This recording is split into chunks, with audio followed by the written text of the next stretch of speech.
Assalamualaikum warahmatullahi wabarakatuh. Mohon izin untuk mempresentasikan mata kuliah sistem perawatan dengan tema Total Productive Maintenance oleh Muhammad Rizky Widianto dari kelas 8Q Manufaktur.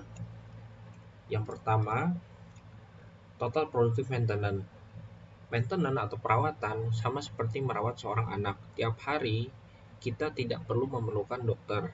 Sama halnya seperti di pabrik bahwa teknisi tidak selalu diperlukan.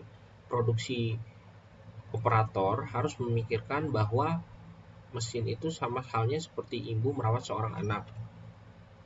Dan berikut adalah peta TPM. Semakin bertambahnya waktu, maka efektivitas dan kapabilitas itu harus meningkat juga dengan dilakukannya reactive maintenance, autonomous maintenance, preventive maintenance, dan juga predictive maintenance. Perawatan itu untuk mendukung pertama permintaan pelanggan, untuk berkompetisi, untuk perusahaan itu sendiri, dan juga untuk lean produksi. Dan berikut gambaran maintenance dalam satu waktu dan perbandingannya dengan perawatan yang berkelanjutan. Apabila tidak dilakukannya perawatan atau perawatannya buruk, maka akan menghasilkan suatu hal limbah atau mungkin yang terbuang sia-sia, seperti satu, mungkin ada gagalnya peralatan, kedua, ada gagalnya untuk memulai start untuk mesin, dan ketiga, kita perlu melakukan setup atau melakukan setting ulang lagi, dan kemudian kita perlu mengganti komponen, dan selanjutnya seperti adanya scrap atau mungkin pekerjaan yang harus dilakukan ulang, kemudian menurunnya kecepatan, dan juga ada beberapa hal kecil seperti yang membuat berhentinya mesin. Jadi TPM itu sama dengan mengeliminasi waste dan juga melakukan perbaikan yang berkelanjutan. Kemudian tujuan dari TPM itu adalah kita percaya diri terhadap peralatan yang kita punya. Dengan kapabilitas peralatan atau mesin, kita bisa membuat peralatan yang baik dan bagus, dan juga efektivitas kita bisa mengeliminasi adanya jeda atau delay. Kemudian kita dapat menyediakan operator dengan mesin yang memiliki kemampuan untuk memproduksi komponen yang bagus dengan cara mudah dan lingkungannya nyaman. Selanjutnya, berikut adalah evolusi dari peralatan kita. Semakin peralatan kita digunakan akan semakin menurun. Maka apabila dilakukan perawatan, nanti akan meningkat seperti terlihat pada gambar seiring berjalannya waktu dengan melakukan continuous improvement. Kemudian tanggung jawab masing-masing pihak.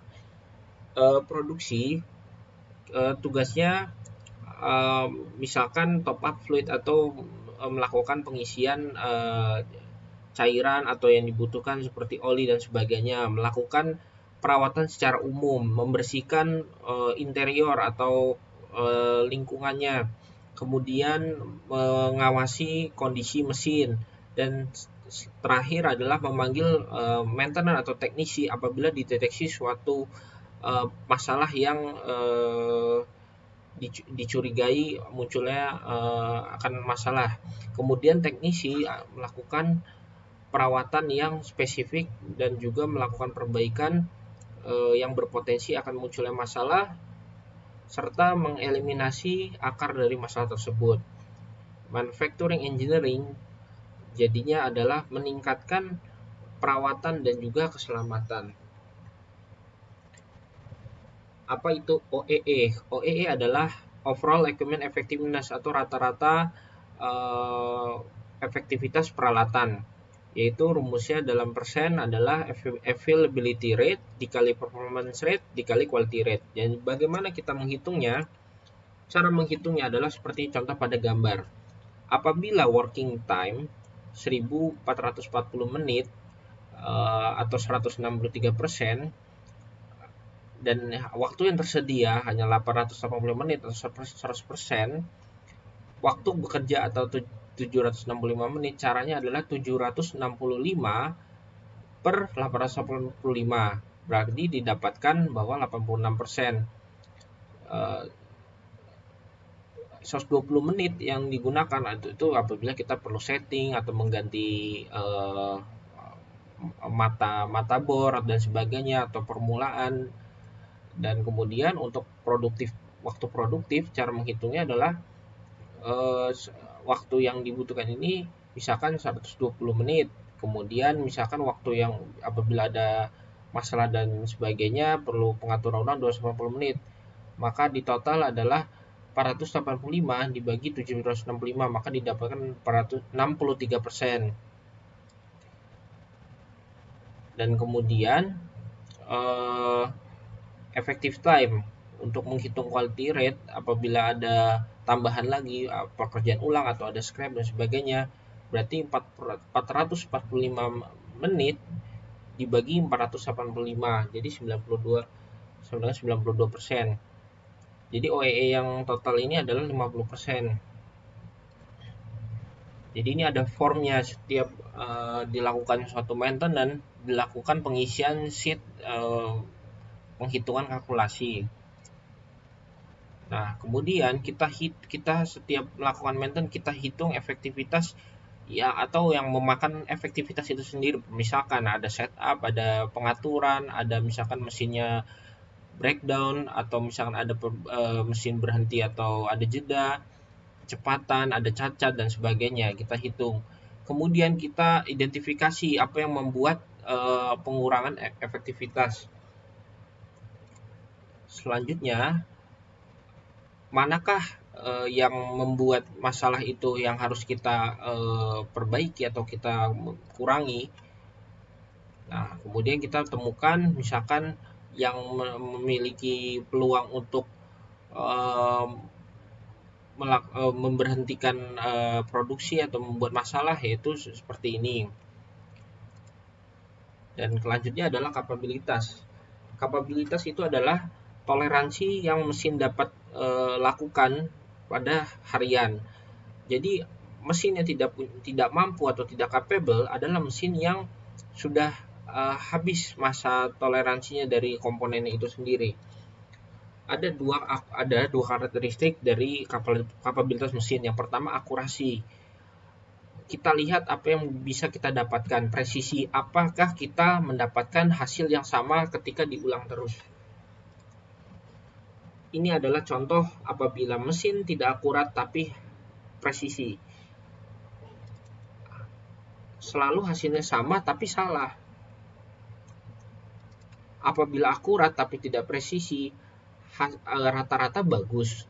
Tapi mungkin masih ada yang kurang. Apabila akurat dan presisi, nah itu baru mesin yang mampu dan capable. Contohnya, bagaimana kita menghitung kapabilitas? Contoh misalkan ada di mesin press, kita hitung akurasi dan presisi dari setiap sumbunya. Nah, seperti ini penghitungan contoh, ada sheetnya kita hitung, kita analisis. Kemudian contohnya misalkan apakah ada deviasi dari akurasi yang diuji. Kemudian kita temukan seperti ini. Nah, kemudian kita hitung persentase toleransinya. Apabila hasil yang menunjukkan toleransi itu di bawah 20%, maka masih layak diterima. Apabila di atas itu, maka tidak diterima. Kita harus mengambil action bahwa akan ada munculnya masalah di kemudian hari. Kita harus menganalisis lebih lanjut, menemukan akar masalahnya, kita eliminasi apa yang menyebabkan kapabilitas dari mesin itu berkurang. Dan kemudian rencana action plan yang kita lakukan adalah kita pilih toleransi yang paling terkecil dari komponen yang kita buat itu dari alat kita. Kemudian untuk setiap sudut kita kalibrasi ulang, kita hitung kembali, kita analisa, kemudian kita cari akar masalahnya yang membuat itu kapabilitas mesin kita berkurang, dan kita eliminasi masalah tersebut. Nah, apa itu TPM overhaul atau perawatan mendalam terhadap suatu mesin? Kita misalkan pertama itu kita harus cek kondisi mesin kita lakukan pembersihan, kita inspeksi, kita cek apakah ada yang abnormal. Kemudian kita ukur mesin kita tuh efektivitas dan kapabilitasnya. Seperti yang sudah sebelumnya dijelaskan, kita hitung OEE-nya, datanya, kita uji kapabilitas, kemudian kita perbaiki, kita identifikasi apa yang bisa kita lakukan dan juga identifikasi apa yang rencana perbaikan untuk komponen-komponen yang spesifik. Kemudian kita pastikan bahwa itu tidak akan rusak kembali. Kita perbaiki, kita habisi akar masalahnya yang membuat itu abnormal, dan juga kemudian kita kita definisikan bagaimana keadaan mesin itu apabila keadaannya normal ya. Kita pastikan dengan cara mungkin kita bersihkan, kita kasih lubrikasi, kita kencangkan dan sebagainya. Kemudian apabila mesin kita bersih, maka masalah itu akan mudah terlihat. Jadi a visible problem is a problem. Masalah yang terlihat adalah masalah. Kita bisa perbaiki itu. Kita clean, kita inspect, kita repair. Kemudian kita gunakan panca indera apabila kita menemukan suatu masalah seperti bau, kebocoran bisa terlihat dari mata atau korosi, kita mendengar suara yang bising, dan juga kita bisa rasakan dengan tangan kita apabila panas dan getar dan sebagainya. Kita membuat strategi bersih-bersih. Yang pertama adalah kita pastikan keselamatan kerja. Kemudian kita lakukan dokumentasi, kita foto kondisi sebelum. Kemudian kita lakukan evaluasi menggunakan check sheet seperti sebelumnya. Kemudian kita lakukan pembersihan mendalam dan juga kita dokumentasi apabila ada hal yang tidak normal. Kita buat rencana kerja untuk perbaikan, kita aplikasikan perbaikan itu, kita gunakan alat itu, kemudian kita bersihkan kembali, dan kemudian kita evaluasi akhir, dan juga kita foto kondisi setelahnya. Nah, kemudian untuk mempermudah perbaikan, kita harus memfasilitasi supaya aksesnya mudah. Pertama adalah seperti pada gambar, apabila ini akses untuk mesin itu terlalu banyak, misalkan baut atau dan lain-lain, maka itu kan susah untuk diakses. Mudah apabila hanya menggunakan engsel atau menggunakan rel agar bisa diakses. Nah, kemudian kita inspeksi contohnya alat pengencang, apakah baut, apakah dan mur dan sebagainya, apakah itu sudah aus atau dol dan sebagainya. Ada inspeksi form untuk baut, mur,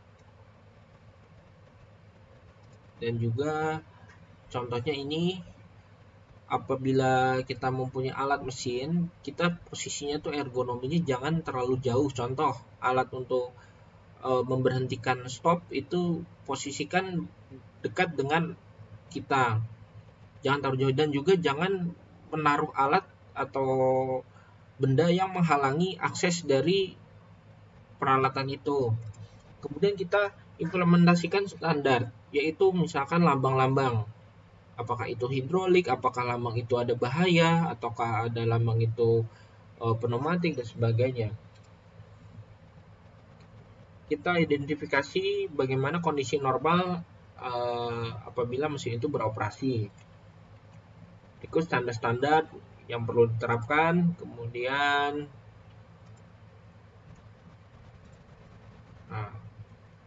setelahnya pada di akhir kita bisa melakukan benchmark terhadap mesin kita. Kita sudah melakukan bahwa efektivitas dan kapabilitas mesin kita sudah baik. Sekian presentasi dari saya. Wassalamualaikum warahmatullahi wabarakatuh.